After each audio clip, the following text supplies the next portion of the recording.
जय श्री राधे कृष्ण। आप सभी का आपके अपने YouTube channel BK Mishra present में बहुत बहुत स्वागत है। आइए आज आप सब सुनेंगे मार्गशीर्ष मास महात्म्य कथा में 5वें अध्याय की कथा।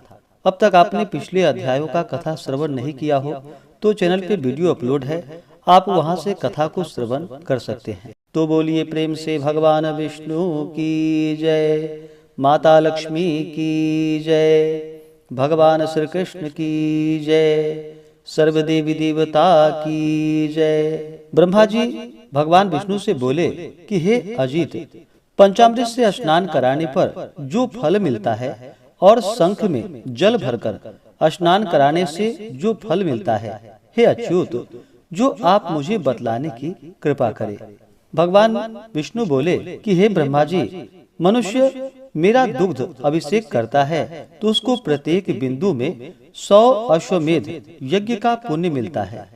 दुग्ध से अभिषेक कराने की अपेक्षा 10 गुना अधिक फल दधि से अभिषेक करने पर मिलता है।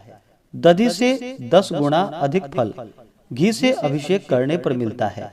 घी से 10 गुना अधिक फल मधु यानी कि शहद से अभिषेक करने पर मिलता है। मधु यानी कि शहद से 10 गुना अधिक फल शर्करा से अभिषेक करने पर मिलता है। और मंत्र पढ़कर गंध पुष्प जल चढ़ाने से सबसे अधिक फल मिलता है। हे देवताओं में सिंह जो द्वादशी अथवा पूर्णमासी को गौ के दूध से मुझको स्नान कराता है तो महापापों का नाश हो जाता है। जैसे दूध से दही घी आदि पदार्थों की उत्पत्ति कही गई है, इसी तरह दुग्ध स्नान से शेष समस्त कामनाओं की सिद्धि होती है। दुग्ध स्नान से सौभाग्य की प्राप्ति, दधि स्नान से मिष्ठान भोजन और घी से जो मुझको स्नान कराता है वह मेरे पूर्व को जाता है। मार्गशीर्ष मास में जो मधु यानी कि शहद से स्नान कराता है वह स्वर्ग सुख भोग कर फिर से इस लोक में आकर राजा की तरह जीवन व्यतीत करता है। जो मार्गशीर्ष में दुग्ध से मुझको स्नान करवाता है वह इस पृथ्वी पर गज यानी कि हाथी, अश्व यानी कि घोड़ा, रथ से पूर्ण राज्य को पाता है। जो मार्गशीर्ष मास में मेरा परम भक्त श्रेष्ठ दुग्ध से स्नान करवाता है वह स्वर्ग में जाकर श्रेष्ठ होता है और चंद्रलोक, इंद्रलोक, रुद्रलोक और वायुलोक में पूजित होता है। हे सूत, दुग्ध से स्नान कराने वाले पर तेज और पुष्टि की वृद्धि होती है और दुर्भाग्य का नाश हो जाता है। जो मनुष्य मार्गशीर्ष मास में मुझको पंचामृत से स्नान करवाता है, हे मानद, वह मनुष्य इस पृथ्वी पर बंधु गणों से सोचनीय नहीं होता। हे सूत, जो कपिला गौ के दुग्ध से स्नान करवाता है वह मनुष्य 100 कपिला गौ दान के फल का भागी हो जाता है। जो देवी तीर्थ जल को शंख में भरकर मुझको स्नान करवाता है वह मार्गशीर्ष मास में एक बिंदु जल से भी अपने कुल का उद्धार कर देता है। और जो मनुष्य कपिला गौ के दूध को शंख में भरकर भक्ति भाव से मुझको स्नान करवाता है वह समस्त तीर्थों के फल का भागी होता है।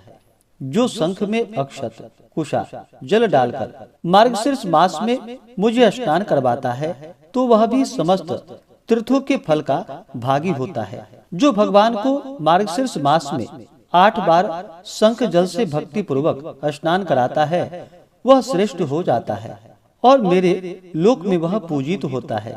हे सूत, जो 16 बार शंख जल से मुझे स्नान कराता है वह पापों से मुक्त हो जाता है और स्वर्ग में जाकर पूजित होता है। और जो 24 बार शंख जल से मुझे स्नान कराता है वह इंद्रलोक में जाकर चिरकाल तक वास करता है और बाद में इस पृथ्वी पर आकर राजा हो जाता है। जो मार्गशीर्ष मास में 108 बार शंख जल से मुझे स्नान कराता है वह मनुष्य प्रत्येक शंख में 16 मासा स्वर्ण के तुल्य दान का भागी हो जाता है। जो भक्त मार्गशीर्ष मास में शंख ध्वनि करके मुझे स्नान कराता है उसके पितर उस समय ही स्वर्ग में प्रतिष्ठित हो जाते हैं।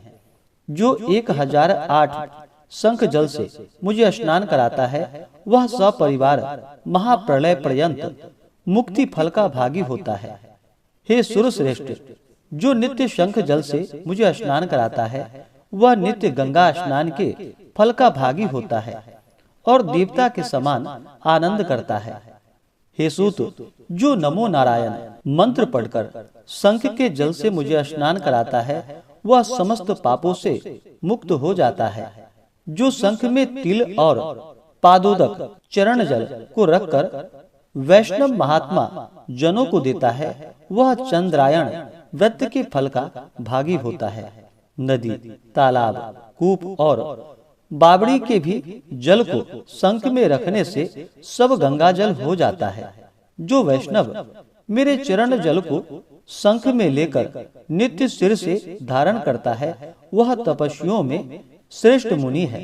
हे सूत, त्रिलोकी में जितने तीर्थ हैं वे सब तीर्थ इस लोक में मेरी आशा से शंख में वास करते हैं, इसलिए शंख श्रेष्ठ कहा गया है। जो वैष्णव मार्गशीर्ष मास में जल भरकर शंख को हाथ में लेकर इन मंत्रों से मुझे स्नान कराता है उस पर मैं प्रसन्न होता हूँ। शंख के आदि भाग में चंद्रमा देवता, शंख के कुक्षी यानी कि कोख में वरुण देवता, शंख के पृष्ठ भाग में प्रजापति और शंख के अग्र भाग में गंगा तथा सरस्वती वास करती है।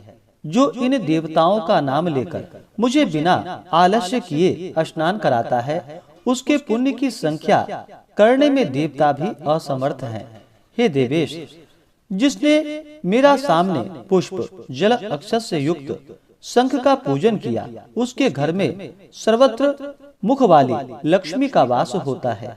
जो शंख को चंदन से पूर्ण कर मेरा भजन करता है तो मुझे 100 वर्ष के लिए परम आनंद होता है। जो शंख में जल पुष्प अक्षत रखकर मुझे अर्घ्य देता है उसको अनंत पुण्य होता है। जो शंख में अर्घ्य को लेकर मेरी प्रदक्षिणा करता है तो उस प्रदक्षिणा से सप्तद्वीप सहित पृथ्वी की प्रदक्षिणा हो जाती है। जो वैष्णव मेरे सिर पर घुमाकर शंख जल से मंदिर का प्रोक्षण यानी कि छिड़काव करता है उसके घर में अशुभ नहीं होता है। जो मेरे चरण जल को शंख में लेकर अपने सिर में लगाता है तो उसकी मानसिक चिंता दूर होकर न ग्लानि होती है और न ही किसी प्रकार का भय होता है। शंख जल को सिर पर देखकर ग्रह, राक्षस, कुष्मांड, पिशाच, सर्प और दानव ये सब 10 दिशाओं में भाग जाते हैं। जो उच्च स्वर से वाद्य बजाकर और मांगलिक गीत गाकर भक्ति भाव से मुझे स्नान कराता है वह अवश्य ही जीवन मुक्त हो जाता है। इस प्रकार से श्री स्कंद महापुराणे एकाशीतिहास्याम संहितायाम द्वितीय वैष्णव खंडे ब्रह्मा विष्णु संवादे मार्गशीर्ष महात्म्य 5वें अध्याय की कथा पूर्ण हुई। तो बोलिए प्रेम से भगवान विष्णु की जय, माता लक्ष्मी की जय, भगवान श्री कृष्ण की जय, सर्वदेवी देवता की जय। इसी प्रकार से अगर आप सब आगे के अध्यायों को सुनना चाहते हो, चैनल पे नए हो तो चैनल को लाल बटन दबा करके सब्सक्राइब करें, साथ में बेल आइकन घंटी को दबाएं ताकि वीडियो का नोटिफिकेशन आपको समय से मिलता रहे।